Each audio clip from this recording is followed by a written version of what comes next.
Okay. Welcome to Del and Dad Talk Doctrine. Hi. I'm Del. I'm Dad. I've been in religion my whole life, never read the Bible, reading it now, asking my cult leader dad questions as I do so. I'm trying to answer. We just wrapped up chapter 2 of Matthew. And we're going to step back a little bit. I just have a few questions in general about the Gospels. Yeah. Why are there 4 of them? Why did we need to repeat them from the 4 different people? Good question. For starters, mouth of 2 or 3 witnesses based in the Tanakh is the way you establish all things. Okay. So we have 4 witnesses here. So Matthew, Mark, Luke, John are like separate witnesses of these things. That was central to the law to have more. So only something was only real if there was at least 2 witnesses. Oh yeah. In the Tanakh. Yeah. Always. Yeah. There's mouth of 2 or 3 witnesses shall all things be established. Okay. Established. So now to believers today, who are our 2 witnesses?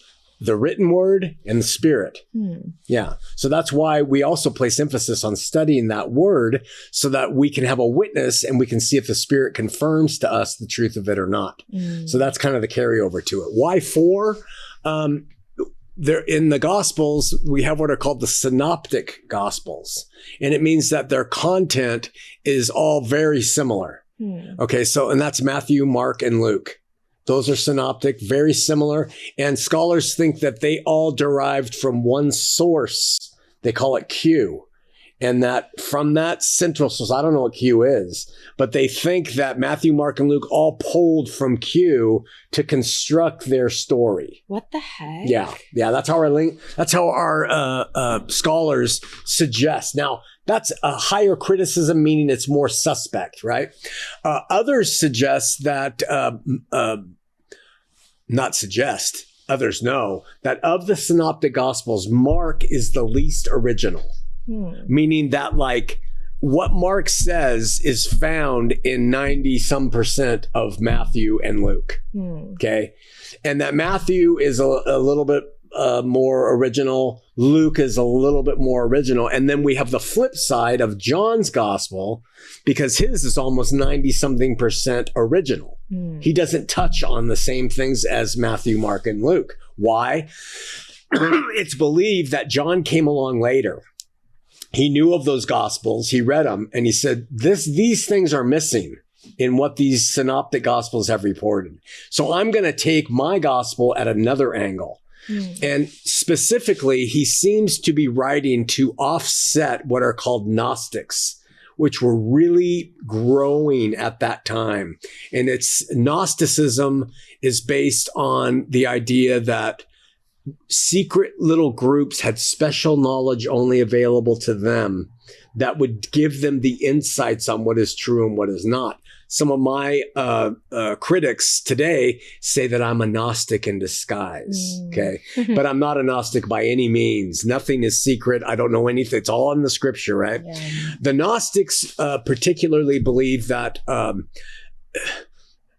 they believe that there's no way God could be a human.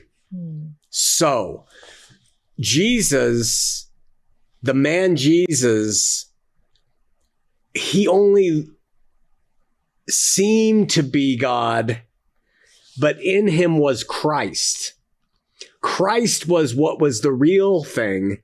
Jesus was a manifestation. He was just a kind of almost like not real. Because God cannot feel pain and die. So the Gnostics said, we have secret knowledge about who this Jesus is. He's a man named Jesus who had a guy named Christ in him.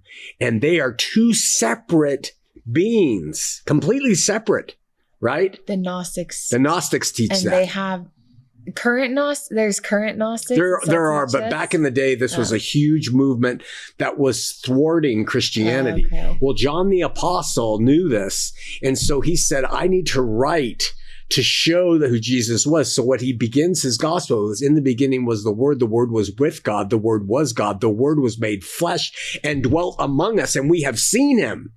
So his gospel was specific to offset Gnosticism and its growing power in the Christian faith. So Matthew, Mark, and Luke are the synoptic gospels. Matthew wrote to the Jews. Mark wrote to show Jesus miracles. So he focuses more on the healings and miracles than anybody else. Luke writes to show him as the Son of Man. And he shows his human side more than Matthew or Mark ever do. And John's writings were to show that he was God with us. And there was no separation there. There was no one Christ and Gnostic Jesus man, that it was the unity of those God with us, and they were not separate persons. Okay? I have a lot of questions. Good. Are Gnostic thoughts anywhere documented? Oh, yeah. They're all over? Yeah. So all over secular history. Okay. So we can there's a direct thing that we can refer to John's writings and how he was speaking to them specific. He was responding to them. There's only supposition and scholarly endeavors that suggest that's what he was doing. But if you look at what Gnostics taught and believed, and you look at what John says, you can see he's writing to them. And he's writing to the believers to say they're wrong. It makes me wonder about the first words that you just recited in the beginning was the word. That's how we base so much of what we know about Jesus on that. Yeah. But that's kind of, if you take it in context, it's specifically to how Gnostics, is there more There's to what more. John could have said, basically? That was a really specific way of putting it to the Gnostics. Yeah, it was really specific. And his epistles, First John, which come at the end of the New Testament, he readdresses that. Oh. And he opens it up with almost the same way. Oh. And he opens the first epistle up and he says, and we have touched him. Because the Gnostics didn't believe that he was really touchable, that it was a fake thing, like a demiurge is what they called it. And so John's, it seems, if you really understood Gnosticism of that day and you read John, you can see he's really trying to take the believers and say, don't follow these guys. They're not telling you the truth. I've seen him. I was trained by him, right? You get it? Now, let me tell you one more thing that's really interesting. I know you have more questions. No. There's a guy named Cerinthus, and bottom line, he is one of the guys who helps propagate this idea that there's 100% God and there's 100% man in Jesus. That's a teaching of the Trinity. So Trinity, in many ways, has grown from Gnosticism. Well, I was going to ask, when you were explaining Gnosticism, I was like, that sounds familiar for some reason. It doesn't seem outlandish. No. Not outlandish because I've heard it a lot. Yeah. And so what's the problem with that? The problem is they teach Jesus was 100% man, Jesus was 100% God, and that borrows from the idea that there were two 100% things.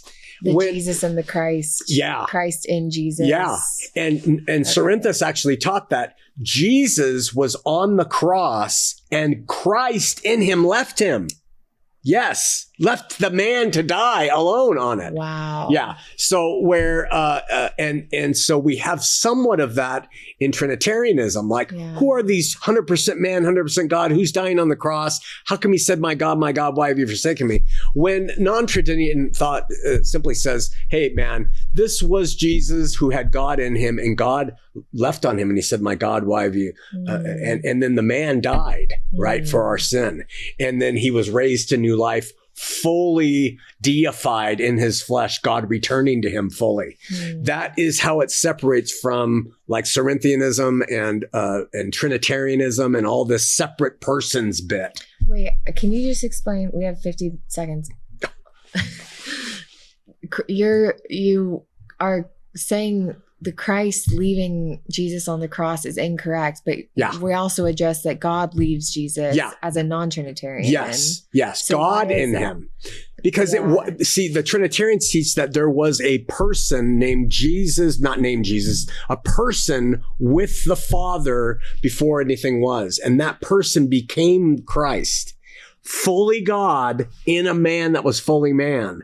That's close to Cerinthians' teachings of there being this Gnostic two-person thing that they tried to concoct. When the reality to me is there was a man who was God with us God the Father's word was in that man, and that God the Father's word left him, and he was left without having God in him as a man on the cross to die. So there's subtle differences. We can talk about it as we go on. It's getting way in over our head, but I just wanted to bring those things forward. Wait, just real quickly, who is that guy? Cerinthus? Yeah, he was a... When was he? Who was he? He was shortly after the gospel was established by Christ and Christ ascended. He was from Alexandria. Okay. And that's in Egypt versus Antioch. And from those two schools of thought, we get two different ways of seeing all the things that Christians talk about. Wow. Oh, yeah. I want to learn more about that. Oh, yeah. Yeah. Cult.love. Cult.love.